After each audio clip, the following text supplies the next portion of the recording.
waxaan soo qoray walaal magaciisa ku sheegay Sacad waxaan joogaa buuri magaalada Hargeysa wuxuu yiri gabadhan jacayl uu naga dhaxeeyo bisha Ramadaan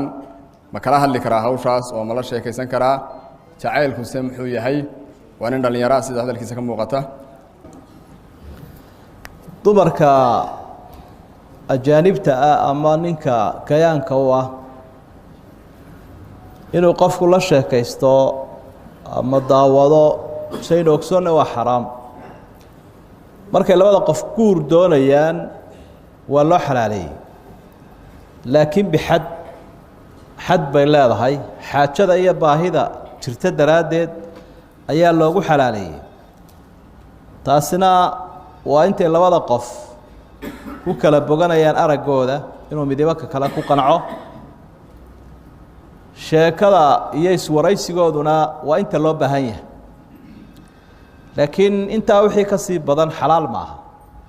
siday dhalinyaradu imka wada dhaqmaan oo inay iska wada baxaan iska wada dalxiisaan isa sawiraan istaataabtaan istaawadaan waxaasoo dhan waa xaraam barakadana guurkay ka qaadaysa iyo camalkoodaba waana eegmadii iyo hadalkii la diiday wey kol haddii intii loo baahnaa ay dhaaftay marka taa in sidaa lagu ogaado weyo daayarto sidaa dareenka ay kaga boganayaan mararka qaarkood baad odhanaysaa dee waa wax wixii lagu raaxaysanayaba oo xaaraan